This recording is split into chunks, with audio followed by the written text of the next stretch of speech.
नमस्कार। जय माता की। हम माता से प्रार्थना करते हैं आपकी जो भी इच्छाएं हैं, मनोकामनाएं हैं, वो नवरात्रि के दिन अवश्य पूरी करें। बशर्ते आप सच्चे मन और लगन से माता की प्रतिदिन पहले दिन से अष्टमी या नवमी तक पूजा अर्चना आराधना करते रहें। कुछ लोग पारण अष्टमी को करते हैं और कुछ लोग पारण नवमी को करते हैं। ये परिवारों की, कुटुंबों की अपनी अपना विधि है या रीति रिवाज है या परंपरा है।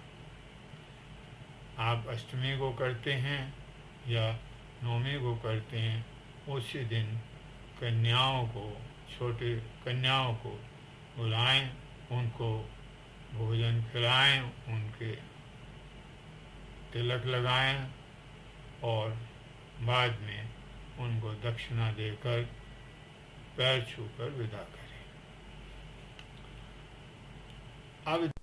अब जानते हैं कि नवरात्रि के 5वें दिन अर्थात अश्विन मास शुक्ल पक्ष की पंचमी तिथि को माता के किस स्वरूप की पूजा करते हैं। पंचमी को स्कंद माता के स्वरूप की पूजा की जाती है, जिसमें माँ दुर्गा के 5वें स्वरूप में माँ स्कंद माता स्थापित होती हैं।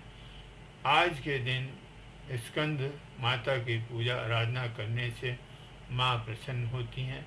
माँ दुर्गे के इस स्वरूप के नाम के पीछे भगवान कार्तिकेय गणेश जी के बड़े भाई हैं। दरअसल माता पार्वती और भगवान शिव के ज्येष्ठ पुत्र कार्तिकेय का नाम भी स्कंद है। इसलिए स्कंद की माता अर्थात स्कंद माता के रूप में माँ दुर्गा के इस रूप की पूजा नवरात्रि के 5वें दिन की जाती है। माँ स्कंद माता शेर पर सवार होकर अपनी 4 भुजाएं, उनकी 4 भुजाएं हैं, में से दाहिनी तरफ वाली भुजा से स्कंद को गोद में पकड़े हुए है। नीचे की 2 भुजाओं में कमल का पुष्प और एक हाथ में आशीर्वाद देती मुद्रा है।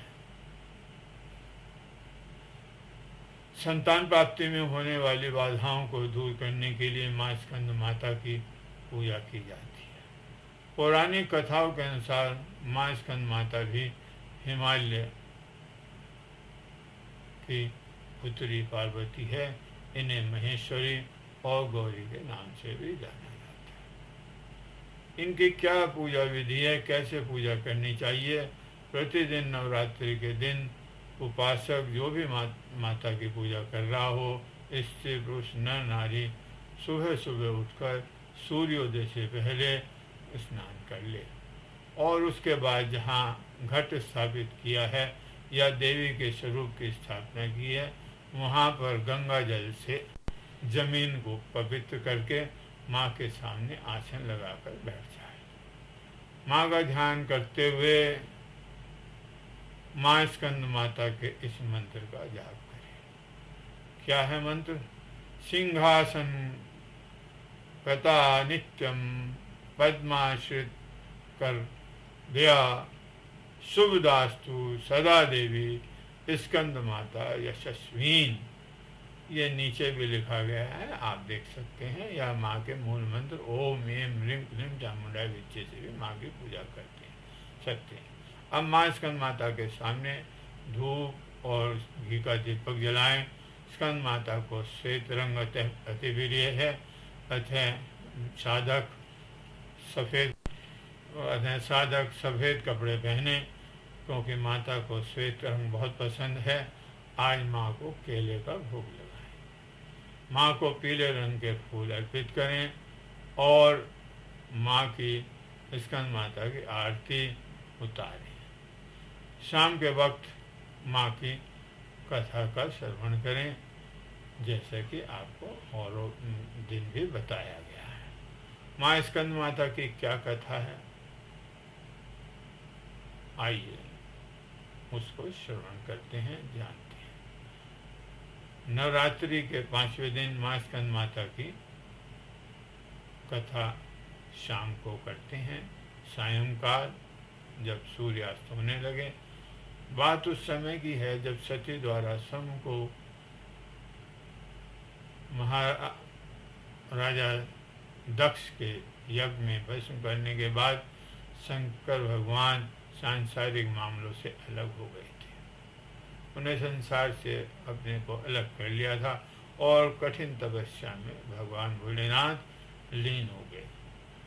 उसी समय एक असुर तारकासुर देवताओं पर अत्याचार करने लगा। तारकासुर को वरदान था कि वो केवल भगवान शंकर की संतान ही उनका वध कर सकती है, बिना सती के शिव की संतान नहीं हो सकती।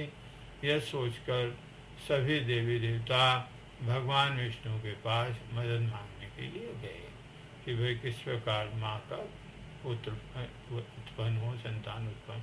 लेकिन भगवान विष्णु ने यह उन्हें कहा कि यह स्थिति के लिए आप स्वयं ही जिम्मेदार हैं।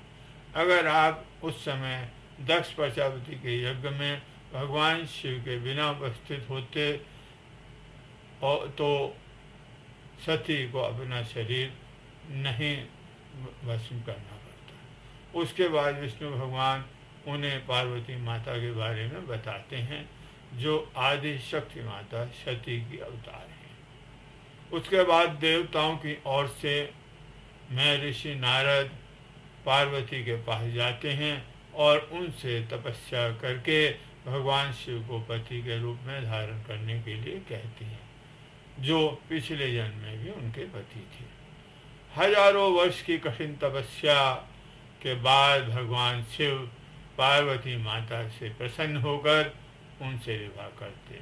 भगवान शिव और पार्वती की ऊर्जा मिलकर ज्वलंत बीज को पैदा करती है, एक चमकते हुए बीज को पैदा करती है। जब तक यह बीज भगवान शिव की संतान नहीं बन जाता, तब तक अग्नि को सर्वना झील में सुरक्षित रूप से ले जाने का काम सौंपा गया।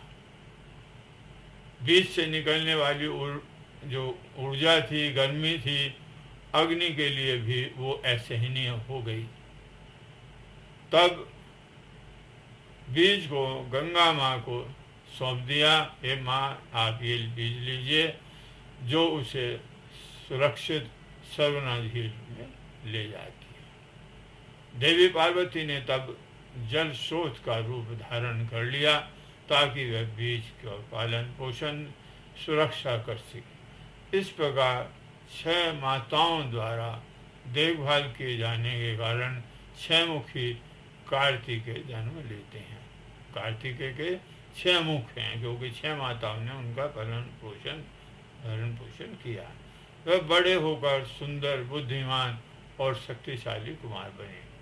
कार्तिकेय को ब्रह्मा जी के पास शिक्षा के लिए भेजा गया कि आप ब्रह्मा जी इसको शिक्षा दीक्षा दीजिए। लेकिन पहले ही दिन उन्होंने ब्रह्मा जी से ओम का अर्थ पूछ लिया। ब्रह्मा जी ने उन्हें 12,000 श्लोकों में ओम का अर्थ समझाया, लेकिन कार्तिकेय संतुष्ट नहीं हुए। उन्होंने भगवान शिव से भी यही प्रश्न पूछा कि ओम का क्या अर्थ है। फिर भगवान शिव ने उन्हें 12 लाख श्लोकों से ओम का अर्थ समझाया। वो कार्तिकेय भगवान शिव से भी संतुष्ट नहीं हुए, वहाँ से भी असंतुष्ट होकर उन्होंने स्वयं को 12 करोड़ श्लोकों में ओम का अर्थ समझाकर अपनी जिज्ञासा को संतुष्ट किया। शिक्षा प्राप्त करने के बाद देवताओं के सेनापति के रूप में उन्होंने सभी देवताओं के से आशीर्वाद प्राप्त किया और तारकासुर के खिलाफ युद्ध करने के लिए सभी देवी देवताओं ने विशेष हथियार उनको दिए, जाइए आप तारकासुर का वध करिए, क्योंकि आप हमारे सेनापति हैं। कार्तिकेय भगवान ने एक भयंकर युद्ध में तारकासुर को मार डाला। इस प्रकार माँ स्कंद माता को एक सर्वश्रेष्ठ बच्चे की माँ के रूप में पूजा जाता है। स्कंद माता की पूजा करने से भगवान कार्तिकेय की पूजा स्वचालित हो जाती है, क्योंकि वह अपनी माँ की गोद में विराजे हुए हैं। उनकी पूजा से सुख शांति समृद्धि आती है और जीवन के बाद मोक्ष की प्राप्ति होती है। ये थी माँ स्कंद माता की कथा। नमस्कार। ओम ऐं ह्रीं क्लीं चामुंडाय विच्चे। जय माता की। आपसे प्रार्थना है कि हमारे वीडियोस को सब्सक्राइब करते रहिए और आने वाले वीडियोस का नोटिफिकेशन भी बेल का बटन दबाकर प्राप्त करिए।